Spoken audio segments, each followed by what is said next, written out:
যে একজন প্রশ্ন করেছিলেন যে তাগুত, তাগুতের ব্যাপারে তিনি বিস্তারিত জানতে চান। তাগুত, তাগুত শব্দের অর্থ কি? তাগুত শব্দের অর্থ হচ্ছে যে সীমা লঙ্ঘন করে, তুগিয়ান থেকে। তাগা ইয়াতগা, তুগিয়ান, তুগিয়ান থেকে হচ্ছে তাগুত। যে কোনো কিছু যখন তার সীমা লঙ্ঘন করে তখন তাকে তাগুত বলে। ওয়া ইন্না লাম্মা তাগাল মাউ হামালনাকুম ফিল জারিয়া, যখন পানি তার সীমা অতিক্রম করে ফেললো, যখন উপচে উঠলো, তখন আমি তোমাদেরকে জারিয়া বা নৌকার মধ্যে উঠিয়ে রক্ষা করলাম। তাহলে যে কোনো কিছু যখন তার সীমা অতিক্রম করে তখন তাকে বলা হয় কি তুগিয়ান।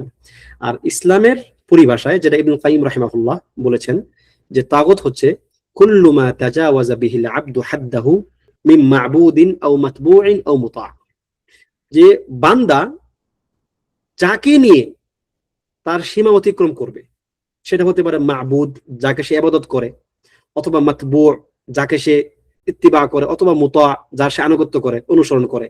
এরকম সকল কিছু যার ক্ষেত্রে সে তার সীমা অতিক্রম করে। আল্লাহ সুবহানাহু ওয়া তাআলা সকল কিছু একটা সীমা দিয়ে দিয়েছেন। আল্লাহ তাআলা হচ্ছেন ইবাদতের একমাত্র হকদার। এই হক যদি আপনি অন্য কাউকে দেন, তার মানে আপনি সীমা লঙ্ঘন করলেন হক দেওয়ার ক্ষেত্রে। আর যে নাকি আপনার কাছ থেকে এটা নিল, গ্রহণ করলো, সে সীমা লঙ্ঘন করলো তার নিজের অধিকারের চেয়েও বেশি কিছু নেওয়ার ক্ষেত্রে। মনে রাখতে হবে তুগয়ান বা সীমা লঙ্ঘন, যখন আপনি এক জায়গাতে তুগয়ান করবেন, আপনি আরেক জায়গাতে জুলুম করবেন। যেমন আপনি যদি ইবাদত আল্লাহ তাআলাকে ছাড়া অন্য কাউকে দেন, তার মানে হচ্ছে আপনি আল্লাহ তাআলার হকের ক্ষেত্রে আপনি জুলুম করলেন। জুলুম মানে কি? ওয়াদউ শাইই ফি গায়রি মাওদিহি, কোন একটা জিনিসকে তার জায়গায় না রেখে ভিন্ন জায়গায় রাখা। তো ইবাদত ছিল আল্লাহ তাআলার হক, আপনি সেটা তাকে না দিয়ে আপনি অন্য কাউকে দিলেন, তাহলে এই ক্ষেত্রে আপনি একটা তুগয়ান করলেন। ইবনে কাইয়িম রাহিমাহুল্লাহ আরো বলেন, যেটা আপনারা সালাতুল উসুলের একদম শেষ দিকে দেখবেন, আত-তাওয়াগীতু কাসীরুন, তাগুত প্রচুর, তাগুত তাগুত অনেক আছে। যদিও সাহাবায়ে কেরামের কিছু কিছু রিওয়ায়াত আছে তাগুত হচ্ছে নির্দিষ্ট একটা কিছু। যেমন কেউ কেউ বলেন যে তাগুত হচ্ছে মূর্তি, শুধুমাত্র সনাম, মূর্তি। কেউ কেউ বলেন যে তাগুত হচ্ছে নির্দিষ্ট একটা গাছ, যেই গাছের ইবাদত করতো কাফেররা ওই সময়। এরকম বিভিন্ন রকমের আছে। তবে উমুমান তাগুতের যে সংজ্ঞা আমরা এখন পাই, মুতাকাদ্দিমিন এবং মুতাআখির উলামায়ে কেরামের সকলের সংজ্ঞায়ন, এই সংজ্ঞায়নের যে সমন্বয়, সেটা হচ্ছে কি, আমি একটু আগে যেটা বললাম, ইবনে কাইয়িম রাহিমাহুল্লাহ যেটা বলেছেন যে কুল্লু মা তাজাওয়াজা বিহিল আবদু হাদ্দাহু মিন মা'বুদিন আও মাতবুইন আও মুতা'। এবং তিনি এটা বলছেন যে আত-তাওয়াগীতু কাসীরুন, তাওয়াগীত হচ্ছে অনেক, প্রচুর, তাগুত অনেক। তবে ওয়া রুউসুহুম খামসা, তাদের মাথা বা হেড হচ্ছে পাঁচটা। সেটা কি? প্রথমত ইবলিস লাআনাহুল্লাহ, সর্বপ্রথম তাগুত হচ্ছে ইবলিস, সে সবচেয়ে বড় তাগুত। কেননা দুনিয়াতে যত মন্দ শার, সকল কিছুর মূলে হচ্ছে সে, শিরিক কুফরের মূলে সে। দ্বিতীয়, ওয়ামান উবিদা ওয়া হুয়া রাদ, যার ইবাদত করা হয় এবং সে সন্তুষ্ট। ধরেন একজনের ইবাদত করা হয় আর সে চায় যে মানুষ তার ইবাদত করুক, তাহলে ওই ব্যক্তিও তাগুত হবে। তার সন্তুষ্ট থাকা কেন শর্ত?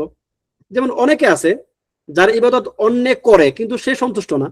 যেমন ঈসা আলাইহিস সালাতু ওয়াস সালাম, তার ইবাদত খ্রিস্টানরা করে, তিনি কি সন্তুষ্ট? সন্তুষ্ট না, সুতরাং তিনি তাগুত হবেন না। যে যার ইবাদত করা হবে এবং সে সন্তুষ্ট, এ হবে তাগুত। 2 নাম্বার। 3 নাম্বার, মান দাআন নাসা ইলা ইবাদাতি নাফসিহি, যে ব্যক্তি মানুষকে ডাকবে যে তোমরা আমার ইবাদত করো।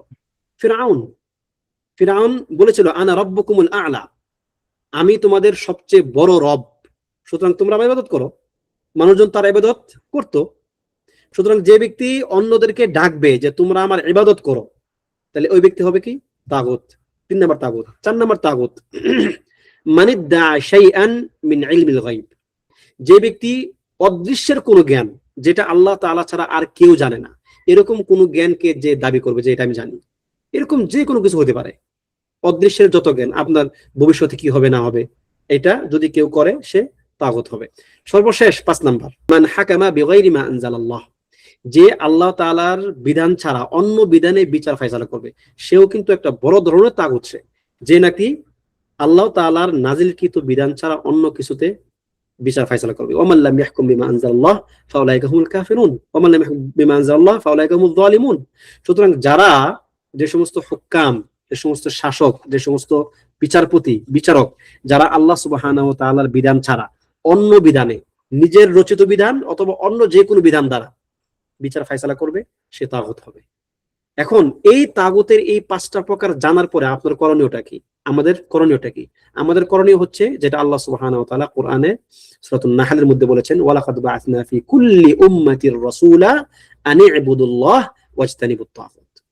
যে আমি সকল জাতিগোষ্ঠীর গুলোর মধ্যে রসুল পাঠিয়েছি, তাদের দাওয়াত একটাই ছিল, তা হচ্ছে কি তোমরা এক আল্লাহর ইবাদত করো এবং তাগুতকে বর্জন করো। সুতরাং তাগুত আপনি যখন বুঝবেন যে এই জায়গাতে তাগুত আছে বা এই জায়গাতে তাগুতের কোনো কাহিনী আছে, আপনি তাকে একদম দিল থেকে বর্জন করবেন। আপনি তার ধারা কাছেও যাবেন না, তার সঙ্গে আপনি কোনো প্রকার সম্পর্ক রাখবেন না। আপনি অন্তর থেকে বারাআ লালন করবেন। ঘোষণা আপনার সামর্থ্যের উপরে, যদি আপনি সামর্থ্যবান হন আপনি স্পষ্ট তাকে জানিয়ে দিবেন যে আমি কাফার না বিকুম, আমি তোমাকে কুফরি করলাম, আমি তোমাকে অবিশ্বাস করলাম, আমি তোমাকে মানি না। আর যদি আপনার সেটা মুখে বলার সামর্থ্য না থাকে, কোনো সমস্যা নেই, আপনি তাকে ইস্তিনাব করবেন, আপনি তার থেকে দূরে থাকবেন, আপনি তার ধারা কাছেও যাবেন। তো এটা হচ্ছে মাতলুব মানুষের নিকট। কেন মাতলুব? আপনাকে কেন তাগুতকে বর্জন করতে হবে আর কেন আপনাকে আল্লাহর প্রতি ঈমান আনতে হবে, যেটা হচ্ছে আল্লাহ সুবহানাহু ওয়া তাআলা সূরাতুল আল বাকারার মধ্যে বলেছেন, ফামান ইয়াকফুর বিত-তাগুত ওয়া ইউমিন বিল্লাহ ফাকাদ ইসতামসাকা বিল উরওয়াতিল ওয়াসকা লা ইনফিসামা লাহা।